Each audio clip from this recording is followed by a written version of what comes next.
Assalomu alaykum hurmatli tinglovchilar. Sizlar bilan sinfdan efirga podkastini 2-sonida uchrashib turibmiz. Bundan bag'oyatda xursandmiz. Bugungi podkastimiz mehmoni Xonqor tuman ixtisoslashtirilgan maktabning oliy toifali o'qituvchisi, xalqaro va milliy sertifikatlar egasi, matematik Alimov Jamshid ustoz bo'ladi. Xush kelibsiz ustoz. Rahmat. Assalomu alaykum hurmatli tomoshabinlar.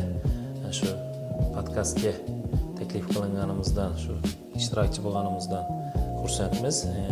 Bugungi shu savollarni va mavzular atrofida Umidjon bilan suhbatlarni mazmunli olib boramiz degan umiddamiz.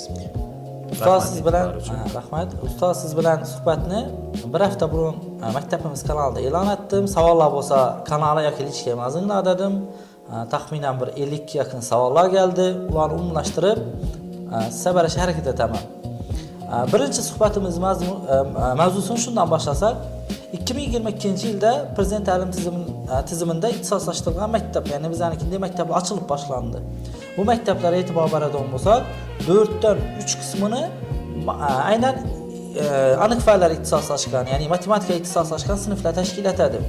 Nima uchun yurtimiz, prezidentimiz aynan aniq fanlarga bu qadar katta e'tibor bermoqda? Bu savolga qisqacha to'xtalib o'tadigan bo'lsak,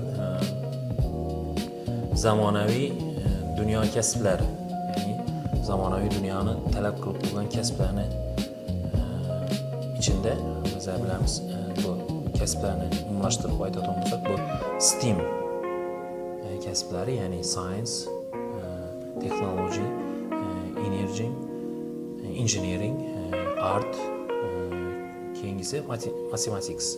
Ya'ni shu kasblarni birlashtiradi. Ya'ni bu kasblari e'tibor, bu kasblari talab kuchayib borayotir. Davlatimizda ham, bu jahon hamjamiyatida ham. Demak, science bu o'zini alohida bir yo'nalish hisoblanadi tabiiyki. Buning ichida ko'plab fanlar o'zini kasblar o'zini qamrab oladi o'zini. Boshqa texnologiya fanlari ichida, buning ichida boy hisoblanadi bu. Hozir eng rivojlangan sun'iy intellekt, dasturlash va hokazo texnologiya. Shularning ichida matematika bu keng tarixga va rivojlanish o'zini bosqichlarini o'tgan eng boy, ya'ni tarixi boy bo'lgan fan hisoblanadi. Baribir bu fanlar ham matematikaning aloqasi bor. Shuning uchun matematika menimcha ixtisoslashgan ta'lim muassasalarida chuqur o'rganilishini, ko'p ixtisoslashgan ta'lim muassasalarining aniq fanlar urg'u berilishini asosiy sabab shu deb o'ylayman. O'zi ixtisoslashgan maktablar ham shu jamiyatda va dunyoda va shu jamiyatimizda kasblarni yetishtirib, shu zamonaviy kasblarni kadrlarni yetishtirib chiqarish maqsad deb o'ylayman men. Biz bugun global dunyoda yashab turibmiz, raqamli dunyoda yashab turibmiz.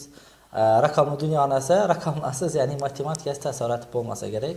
Bu mavzuni siz bilan davom ettirsak, soat, ya'ni SAT borasida sizga savolim bor edi. Men yosh kattaroq ustozlardan shunday bir gap eshitib qoldim. Soat bu matematikani o'ldiradi. Qo'polroq qilib aytganda, yumshoqroq qilib aytganda zarar yetkazadi. Ya'ni avvalgidek bolalar chuqur o'rganmay boshladi soat tufayli matematikadan fikrlarni eshitdim. Siz shu maktabimizda birinchi bo'lib soat sertifikatini qo'lga kiritgan ustoz hisoblanasiz. O'zi soat nima u, nimani o'lchaydi u, nima uchun bu qadar e'tibor oshib bormoqda kundan kunga? Shunday haqida bizlarga aytsangiz. Bu xalqaro sertifikat hisoblanadi, SAT sertifikati. Bu 1926-yildan bana shu o'tkazilib, hozirgacha sertifikatlash dasturlari davom etib keltirgan sertifikat hisoblanadi. AQSh va Kanadada tashkil topgan. Ko'pincha test topshiruvchini o'zini ta'lim tashkiloti va ish beruvchi qo'ygan talablari mos ravishda baholab beradi. Mezoni asosida baholab beradi. Bu tanqidiy fikrlash, testkorlik, hisob-kitob, keyin o'qib tushunish, til, boshqa narsalarni baholab ish beruvchi va ta'lim tashkilotlarini test topshiruvchini bahosini mezoni asosida baholab beradi. Test dasturi hisoblanadi. Test dasturi haqida fikrim iliq. Bu testlarini görüp chiqqanmiz. Matematika tarafdan tahlil qiladigan bo'lsak, hayotda chuqur bog'langan hisoblanadi. Funksiyalar, boshqa hisoblash, boshqa narsalar hayotda chuqur bog'langan va o'quvchini shu bilimlarini hayotda tatbiq qilishini urg'u beradigan test mezoni deb bilaman. Shu narsa SAT sertifikatiga fikrim iliq. Menimcha o'zimni fikrimni aytib o'tadigan bo'lsam, matematikani rivojlantirishga hissa qo'shadi, menimcha zarar yetirmasa kerak. Rahmat. O'zi sertifikatlamamiz juda ham qiziq. Bu shu yilda statistik ma'lumotlarga ko'ra maktabimizda 150 dan 160 dan ortiq odam o'quvchi sertifikat olibdi. Juda ham bir trendga chiqib ketdi sertifikat olish. Bundan bir necha yil oldin biz o'qishga kirgan vaqtlari sertifikat bo'lmasadi, faqat 1-avgustda test topshirardik. Umuman sertifikatlar haqida ijobiy jarayon bo'ldimi yoki salbiy? Nima deysiz? Sertifikatlar to'xtalib o'tadigan bo'lsam, endi shaxsiy fikrimni bildirib o'taman. Bu yerda plus taraflar ham, minus taraflar ham bo'lsa kerak deb o'ylayman. Masalan, plus taraflarni qarab o'tadigan bo'lsam, o'quvchi muddatidan oldin talaba bo'lishi mumkin. O'zini sertifikatlarni qo'lga kiritgan holatda maksimal ballni qo'lga kiritib, bu talaba bo'lishi mumkin. Keyingi tarafini aytadigan bo'lsam, bitta fanini sertifikatini oladigan bo'lsa, diqqat e'tiborini, bor kuchini ikkinchi faniga qaratishi mumkin. Uni ham qo'lga kiritadigan bo'lsa, majburiy bloklarga qaratishi mumkin.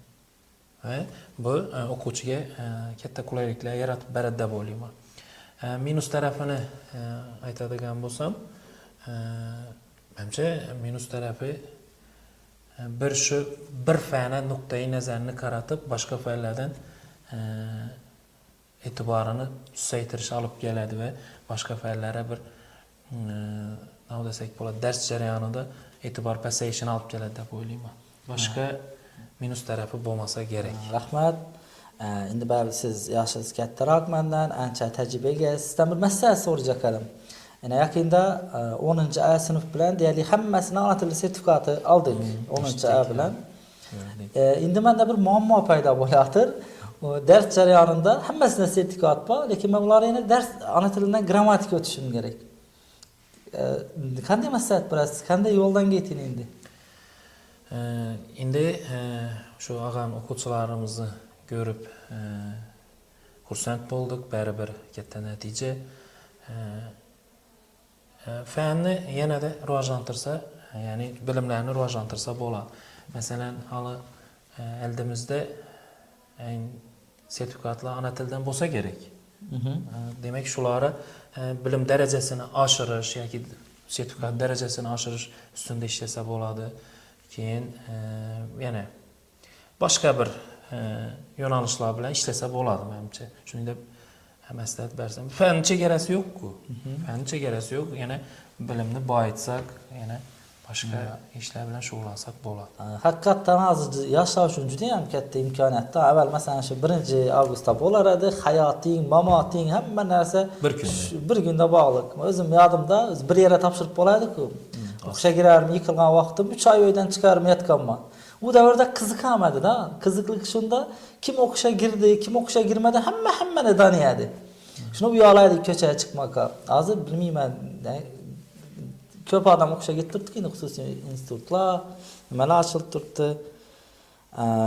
Keyingi mavzuga o'tsak, o'quvchilardan shunday savol kelgan. Maktabimizda 2 yil zakovat bo'ldi. Ya'ni har 5-kun adashmasam, zakovat bo'ladi, ommaviy ravishda hamma sinf qatnashadi, lekin bu yildan boshlab to'xtab qoldi.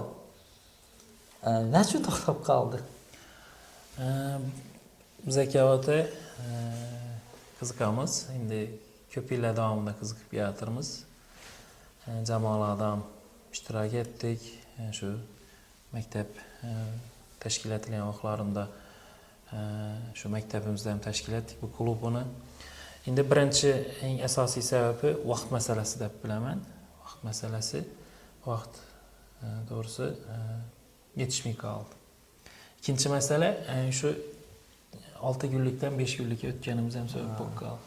Va Dars soatlari tig'izlashgandan keyin 8-7 soatlar, undan keyingi to'garaklar, boshqa narsalar gün qisqa, 3,5-4 kecha davom etib turibdi darslarimiz. Bundan keyin zakovatimiz ham 2-3 soat davom etadi. Undan keyin 6-7 kechqurungi 6-7 ga borib qolib turibdi. Ana shu masala. Keyin men endi o'zim shaxsiy fikrim 2-3 marta bu viloyat bosqichlarida, tuman bosqichlarida shunday bir alamli mag'lubiyatga uchrab qoldik. Bolalarda qiziqish sal susayib qoldi shu vaqtda. O'zi respublikada ham qiziqish, avval zakovat kichkina paytimiz zo'r edi, kutib o'tirardik har kun 10 da Tirzorda borishini, qatnashardik, lekin oxirgi 3-4 yillikda pasaypadi. Shuni prezidentimiz Shavkat Mirziyoyevich bildiran 50 milliard pul ajratdi zakovatni rivojlantirish uchun. Ya'ni zakotga savol yo'llagan odam ham 5 million, hatto 100 million odam pul yutib oldilar. Menimcha moddiyat ham ta'sir etsa kerak hozirgi dunyoda. Bizlarni ko'rib turganlar, tomoshabinlar kommentariyga yozib qoldiring. Nima deb o'ylaysiz, Jamshid ustoz? Zakovat turnirini davom ettirishi kerakmi yoki yo'qmi? Fikrlaringizni albatta kutamiz. Davom etsak, yana savolga, siz savollardan biri, men o'zim girgan sinflari, ammo 2 yil oldin bitiruvchi sinfingiz bor edi, A sinf edi. O'shalar haqida so'zlab beraman-da, xuddi afsonadek so'zlab beraman. Nima deb o'ylaysiz? Ulardan oldin ham, keyin ham bu qadar yaxshi natija ko'rsatgan sinf ahli chiqmadi bizning maktabdan. U sinfni tomoshabinlar aytsam, o'sha 2 yil oldin bitirgan sinfimiz O'zbekistonda 10 mingdan ziyod maktab bo'lsa, bizlarni top 20 talikmadi? Top 20 talikka olib kirpadi. Adashmasam, undan ham yuqoriroq edi shekilli. Xuddi bir futbol o'xshataman-da, oltin avlodi kelib qoladi-ku. O'sha o'quvchilarimiz bugun qayerda? Ba'zilar haqida aytsangiz, sinfingiz haqida. 2 yil burungi 11-sinflar menga kelgan vaqtimda 10-sinf edi. 10-sinf. Maktab ochilganda keldi. Maktab ochilgan vaqtimda keldi, 10-sinf. 24 ta, yo'q, adashmasam, 23 ta bo'lib. 23 ta bo'lib o'qish boshladik. 2022-yilda. Shu maktabimizda keyin 21 tasi muvaffaqiyatli yakunladi. Ikkitasi ba'zi sabablarga ko'ra boshqa maktab o'zining maktabini yetib o'qishini davom ettirdilar.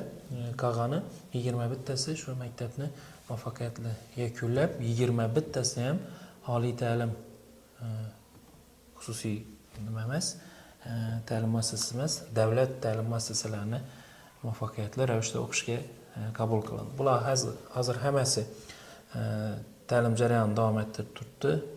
Ko'pisi ta'lim jarayonini davom ettirgan holatda ish faoliyatini ham boshlab berganlar. Ularning ishlarini muvaffaqiyat tilaymiz.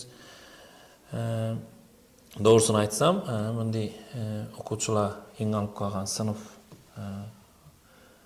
hali menimcha men o'zim pedagog faoliyatim davomida kuzatmayman. Hammasi bilimli, tushunchali, mehnatkash, o'z oldiga maqsadini qat'iy qo'ygan, hammasi qat'iyatli, irodali va nima desak, bir so'z bilan aytgan vaqtimda mehnatkash o'quvchilar edi. O'zini ustida ishlab biladi, o'zini fikriga, mulohazasiga ega o'quvchilar edi. Shu ana o'zini ko'rsatdi. Bularning hammasi 100% ta'lim muassasasini ko'psi 8 o'quvchimiz grant asosida, qolganlari shartnoma asosida, shartnoma asosida qabul qilindi. Bir klassda men ham dars o'tganman. Ayniqsa qiz bolalarni qayli qaladim hozir. O'zimni 9-da sinfim bor, u yerda qiz bolalar ko'pda. 17 ta qiz bor. Aytib o'tiraman, shunday bir sinf bor edi. Qizlarni so'lata olmaydim. Ya'ni shu qadar bir odoblar edilar. Hozir odamdan buni aytib qo'yaman. Suhbatimizni boshqacharoq mavzuda davom ettirsak, Xonqotima ixtisoslashtirilgan maktabda hozir biz o'qituvchilar targ'ibot ishlarini olib borib turibmiz. Men shuni ko'rib turibman-da, targ'ibotga borib turibman. Ko'pgina maktab o'quvchilari bizning maktab haqida chetdi maktablar yaxshi tushuncha ega emas. Ham ustozlari borsa, ba'zilari sovuq munosabatda bo'ladi. Bizlari bolalarni akkitik qiladi, bizlarni bolalarni akkitadi degan ma'noda.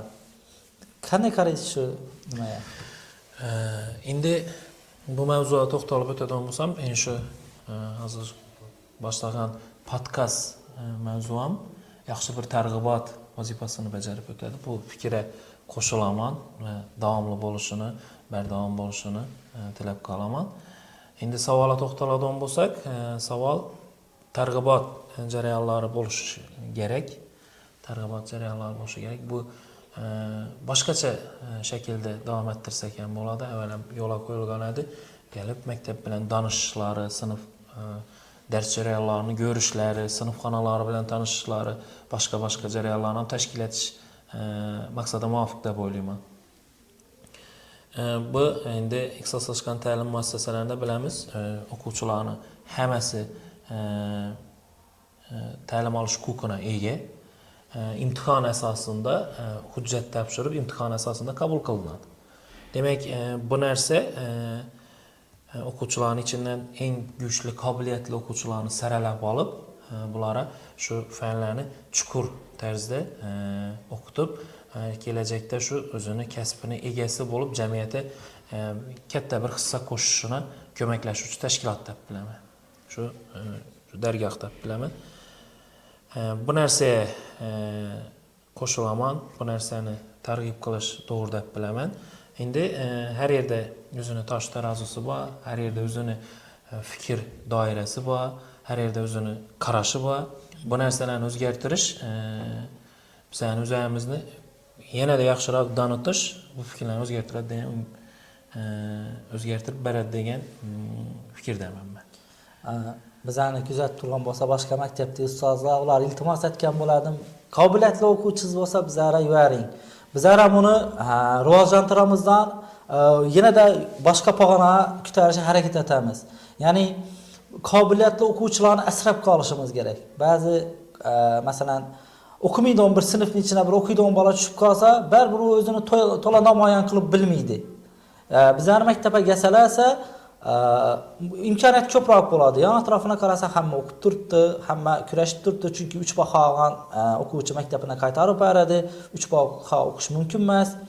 Yana bir narsa, biz har doim rahmat aytamiz bizlar o'quvchisini uyargan maktablari. Masalan, men 33-maktab bilaman, ko'p bizlar o'quvchisi kiribdi. 39-maktab bor. Umuman yana qaysi 20 bormidi? 27-maktab. 7-sonli maktab. 7? 11-sonli maktab. 7, 11-son maktab ustozlarına, boshlang'ich sinf o'qituvchilarına katta rahmat aytamiz. Size tarbiyalab bergan o'quvchilar, Xudo xolasa biza ularni yanada rivojlantirishga harakat etamiz. Keyingi boshqa mavzuga o'tsak, suhbatni o'qituvchilik to'g'risida. Ma'lum bir davrda O'zbekistonda o'qituvchilarning obro'si, endi ochiqcha aytishimiz mumkin, oyligi biroz pasaydidan buni yoshlar ham ta'siri bor ekan. Masalan, men o'quvchilardan so'rayman, kelajakda kim bo'lish xohlaysiz desa, kamchiligi o'qituvchi deydi. Ayniqsa o'g'il bolalar kamroq aytadidan. Bugun men aytaman, maslahat beraman o'qituvchi bo'lish. Siz nima odam bo'ladingiz? O'qituvchilik kasbini to'xtalib o'tadigan bo'lsak, o'qituvchilik kasbi baribir maroqli, bir savobli kasblardan biri hisoblanadi. O'zim tanlaganman kasbimni, o'zim shu sohaga qiziqqanimdan shu kasbni egallab, shu faoliyatimni olib boryapman. To'g'ri, ham o'zini mashaqqati ham bor. O'zini mashaqqati ham bor, boshqa sir-sinoati ham bor, o'zini nima desak bo'ladi, bir faxrlanadigan taraflari ham bor. Maslahat beraman shu kasbni egallashlarini, o'zi menga qaraganda o'zini qiziqqan kasbini yo'l olgani ma'qul. To'g'ri, endi aytadigan bo'lsak, bu kasbni, ya'ni aytganimizdek, qadr-qimmati endi hozir yuqori darajaga olib chiqildi. Shu vaqtdan doğru tanlash nuqtai nazaridan pastroq bo'ladigan bo'lsa, endi ba'nida menimcha ko'payadi degan umiddaman o'qituvchi kasbini tanlashlari. Bemalol tanlayveringlar, o'quvchilar bizlarni ko'rib turgan bo'lsangizlar, yana shuni aytishim mumkin. Biza o'sha prezidentimiz aytgan zamonla yetib keltirmiz. Zo'r o'qituvchi bo'lsangizlar, o'z kasbingizning ustasi bo'lsangizlar, o'sha $1000 dan ko'p oylik olib turibdi ko'pgina o'qituvchilar. Hamma maktabda, faqat bizning maktabda emas. Hamma yerda shunday imkoniyat bor. Keyingi suhbatga o'tsak, shunda tamom. Ushbu podkastda bildirilgan fikrlarning hammasi shaxsiy, ustoz bilan mening shaxsiy fikrlar haqida suhbatlashdik. Agar bizning fikrlarga qo'shilsangizlar yoki boshqacharoq fikrlaringiz bo'lsa, albatta kommentariyada yozib qoldiringlar. Ikkinchi sonimiz shu bilan tugatdik.